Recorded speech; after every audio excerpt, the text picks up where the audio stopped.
Hello everyone, hope you are enjoying your 2022 so far. Happy New Year, and of course, welcome back to the channel. Now, this week in our quick dive, we're going to be talking about a lot of stuff. We're going to talk about the trade partnership, which is RCEP, RCEP. We're going to talk about Top Glove, we're going to talk about Syfe, and we're going to answer some of your burning questions. As always, as a disclaimer, anything we say here should only be for educational purposes. If you intend to make financial or investment decisions, please seek a professional.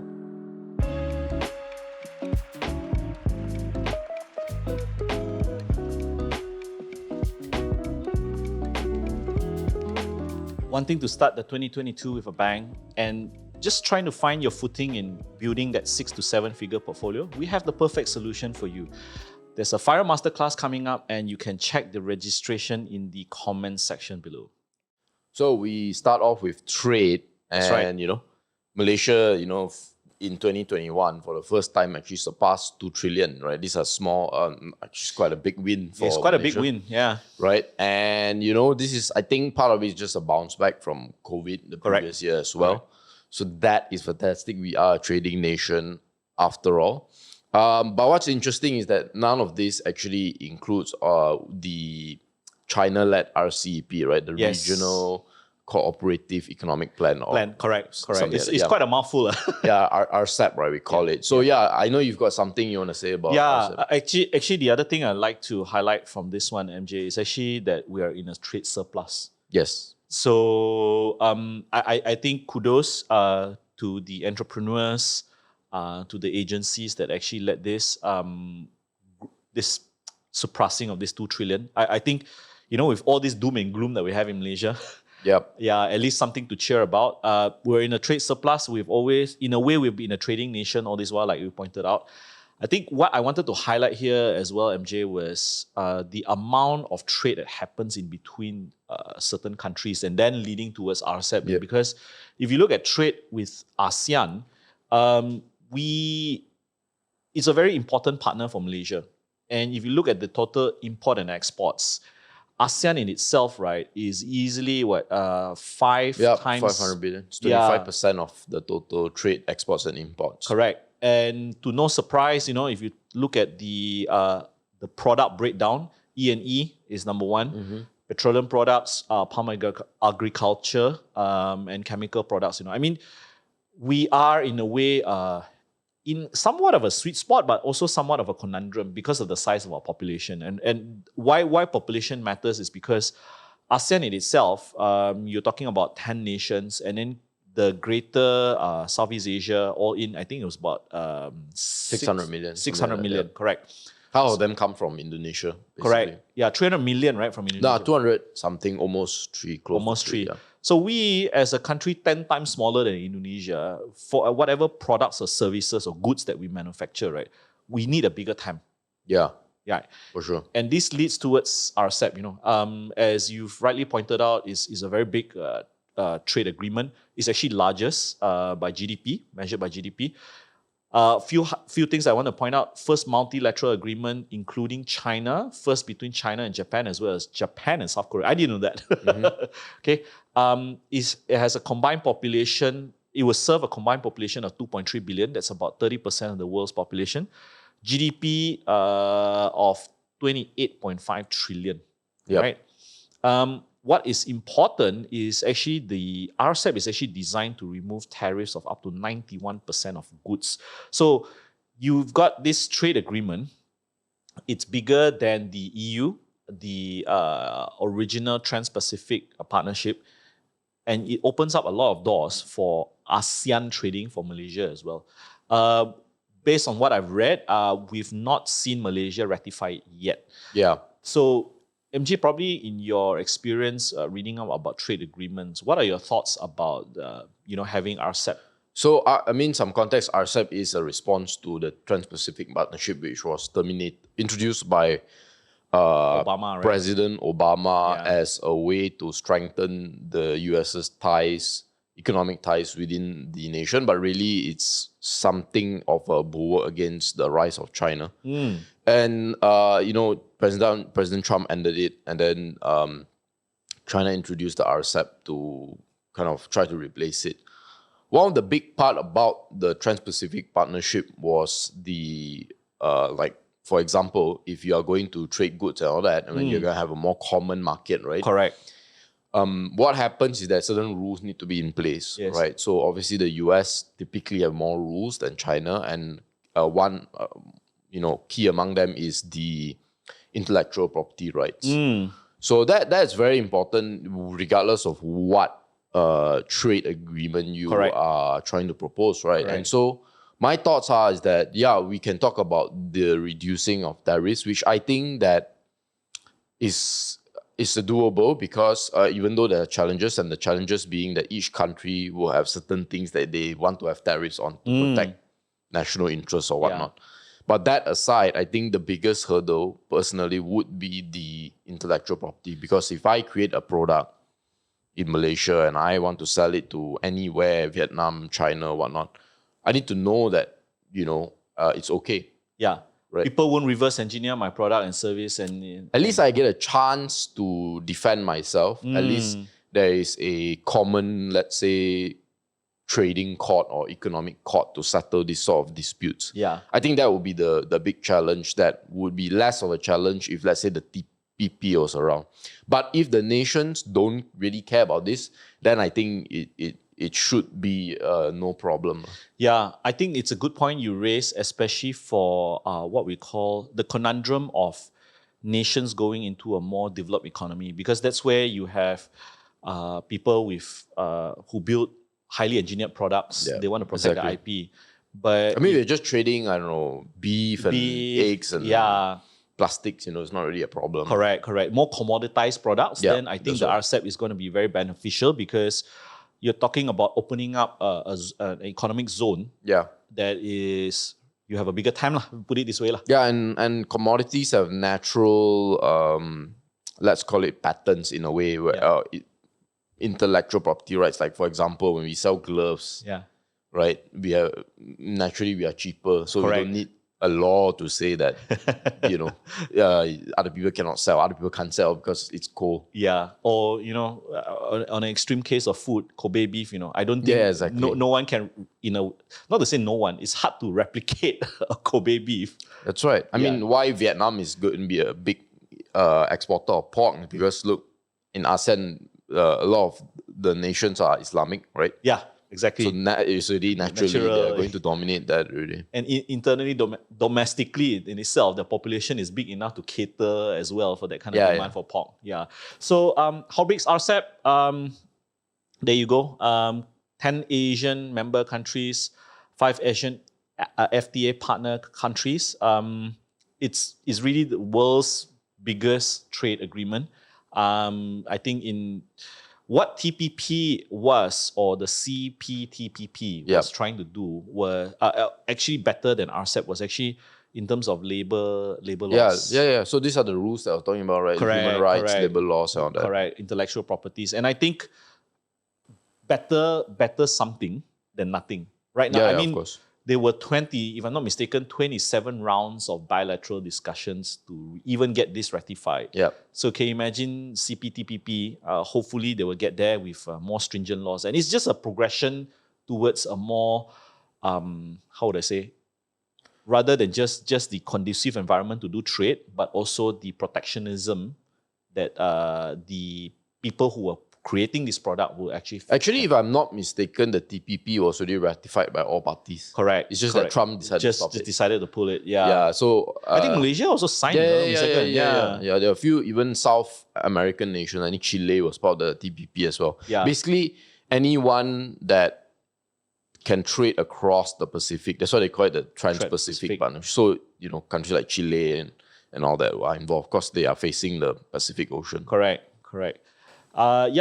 These were the subsets of the RCEP and CPTPP. What was also interesting was, if you look at the small graph on the left, you notice that trading of rest of the world, trading with US and trading with China, on the extreme ends, right? Actually, two-way trade as a percentage of the total nation trade is actually quite small, especially to the US, between US and China versus, between Malaysia and China and Malaysia and US. Yep. I think the breaker for the RCEP was they were worried India would not be on board because India's population size and we'll see. So guys, if you didn't know, we actually have an internal exclusive research team where we're always on the lookout for very talented people, right? And if you want to be part of that team, all you have to do is to send in an investment or research report. Now, this report needs to not just include the financials, but also some of the qualitative things like your management, valuation, and your overall thoughts about why you think this is a good or a bad investment. You can actually send the report to this email. All right, John. So, Top Glove, right? I think this is a pretty sad story for a lot of people. It depends when you buy it, of course. Yeah. But what they've come out saying is that, they believe capacity is going to increase by double digits over the next 3 years now. 3 years, yeah. 11% this year, 23% next, 18% the following, and 24% in 2025. So this is actually very positive, right? Really for capacity. And I think one thing they added was that the price of nitrile, which is a big chunk of their cost, will remain stable. So I think that seems to be the mood, right? Because now the mania is over. Yeah. So things are going to normalize. Things are not going to get crazy. But, what do you think? I think it's inevitable with Top Glove. In the past, Hatalega can always claim that they were the world's largest nitrile producer. Yes, that's right. And with the product mix that Top Glove has today, I think it's inevitable, especially from demand side, right? Nitrile is going to lead demand. What I think is great that once this mania is over, like what you said, people are starting to think in normalized terms, normalized growth rates, normalized ASPs, and beneficially as well, I think with more butadiene, right? That's the right butadiene pronunciation.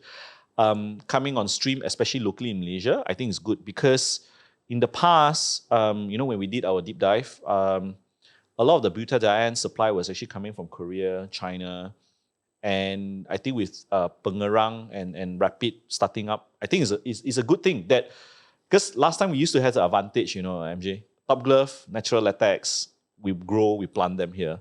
But when we move towards nitrile, a lot of the raw materials is actually a byproduct of petroleum, and it used to be sourced. We are the world's largest glove producers, and yet the raw materials are actually coming from outside, So yeah, overall, look, I think that investing in Top Glove is probably a lot safer today. Correct. For sure. Correct. Right. So I don't know what your baggage is, Mr. Investor, but for me, I share. I think we had a podcast with Han, right? Yeah, Han. We should be coming out soon.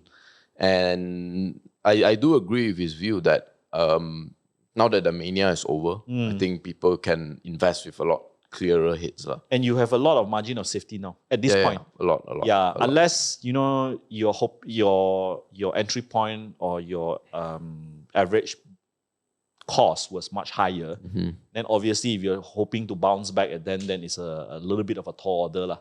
Yeah, that's but right. if your entry point is today, then your margins of safety are a lot better. Yes. So actually, in the next slide, we have something else to talk about, which is actually this is very interesting. So Syfe, which is like a StashAway competitor, right, Correct. based in Singapore, wants to allow presumably Singaporeans or users of their app to trade, US stocks and ETFs, right? Yeah. And their whole objective is that, because savings accounts and returns are so low now, right? Basically non-existent. People are going to save in stocks or they're going to save in ETFs. So a lot of the drive of this is also during the COVID era when, retail investors started coming in, a lot of them who are young. Yeah.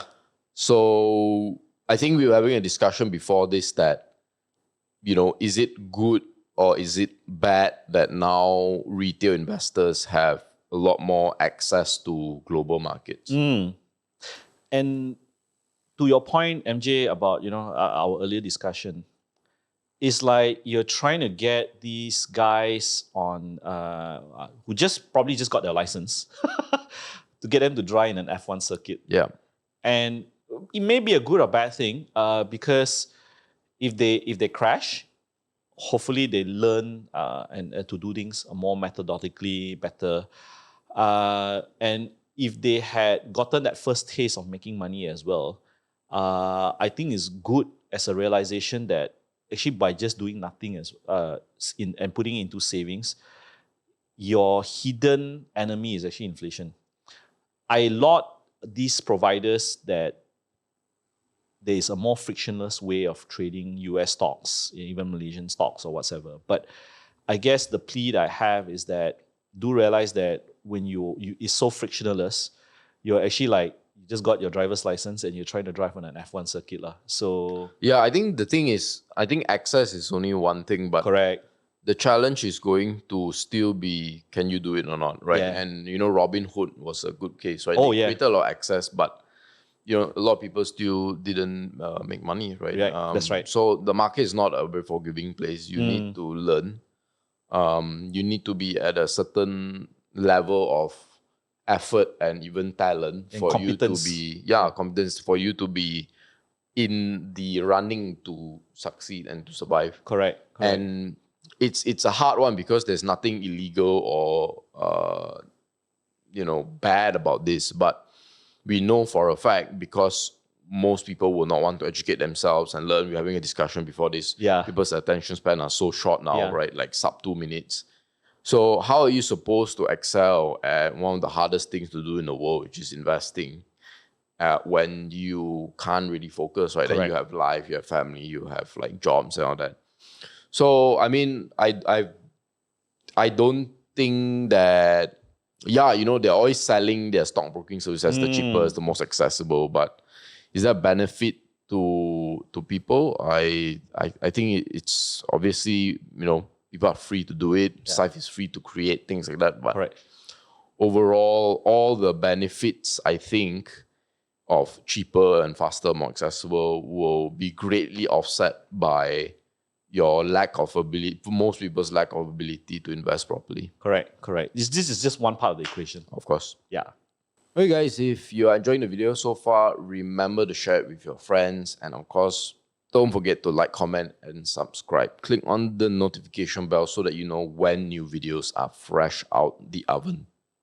Okay, so we actually go straight into the Q&A this round because I feel like the questions are very interesting. Great. The first one is by Mr. Gerald JD, right? Yeah. So beside DCF, which is the discounted cash flow, what other valuation method do you recommend? So the first thing to understand is that the DCF is still the most accurate and the most correct way, I would say, of valuing a company. The problem with a DCF is that it's very hard to implement. Yeah. Because it requires a lot from you. And so DCF, I would say, is usually a lot better for people who are doing investing full-time or who are very fanatical about investing and they really want to train and hone their abilities as an investor to the highest level possible. So Correct. then if that is what you want, then you do DCF. But let's say if you're not someone like that, which most of you are listening are not, my favorite valuation method is to first always look at the quality of the company. And so this can be determined by when a company invests $1, how much do you get back, right? So this is your return on equity or return on invested capital. So once you understand that, then you want to buy these companies cheaply, right? And so the next part of your valuation has to be, okay, a company is generating this amount of profits every year. And what's it likely to generate? The profit is likely to generate in the next 3 to 5 years. So that may be higher or lower than the profit today, but let's say it's a bit lower at half today's profit. Then you can take that and put a multiple and compare it with the price. So this would be, some people call it the P ratio, some people before the price to cash flow ratio. I think these are great ratios, but the key thing is that the E, the earnings or the cash flow, needs to be as accurate as and realistic as possible for your valuation to make sense. What about you, John? Yeah, I think people focus so much, a huge weightage on valuation that they miss the other parts of the decision-making process to buy. And I think that's something we see even for our students and the community that we're building, is that the moment they are very math inclined and start building all this valuation on spreadsheets, right? That seems to be the primary focus. I think where as my personal investing experience started to grow more and more was actually the qualitative drivers for me take up a much greater chunk of my investment decisions. And, there are so many valuation methods, right? Like, for example, remember we had this discussion and I was showing you about the Chandler brothers and how they actually developed very, I would say, unique valuation methods when they actually had to calculate the cost per telecommunication lines in, I think it was Mexico or Brazil. I think it was Brazil. Yep. And the reason why they created all these matrices was actually to understand the business valuation better rather than a DCF. Because the DCF is actually kind of like derived from an after effect of what the business has done. Yeah. Yeah. And I would rather spend time trying to understand what are the business matrices that matter. And things like for example, if you look at an airline company, what are the CAS and the RAS, and measure how well they manage this. If you look at probably on oil and gas company, you measure their cost per barrel, things like that. And then you use a DCF to back it up with that. That's how I review it, you see. Yeah, I mean, it's one whole system because the DCF is a tool, right? Correct. Don't forget. So how you use the tool is going to be really important. What informs the assumptions you have to make in DCF. But I think back to the question, you don't have to rely on it. Yeah. DCF is more, I would say, training for yourself. Correct. Rather than more than anything else. Because it gets you to think in many different directions. Yeah. How do you put in your discount rate and your terminal value? What are the assumptions you put in to put in a figure, even 7-5%? That requires thinking. Yeah. In fact, all valuation methods, I would say, is a watered down version of a DCF, even a P ratio, right? Correct. Because what a P ratio is almost like analyzing 1 year's worth of cash flow. Precisely. So yeah, that would be my answer. Yeah. So Hong Hui is asking, what do we think about the third generation of semiconductors? So what do you think, John? Maybe some context first. For those who are not familiar with the semiconductor field, the third generation semiconductor actually is making reference to the materials being used to create semiconductor devices or electronic devices. And in the past, majority of it is silicon, first generation, second generation. The third generation literally talks generally about these two materials, which is silicon carbide and actually gallium nitride. Now, if you look at the graph on the screen right now, you can see that where silicon plays is actually the y-axis represents power, which is the power it can transmit, and the x-axis represents the frequency in which it can transmit. So these are two very important parameters in electronics. The silicon materials in the past generally operate within a very low frequency band and a very low power.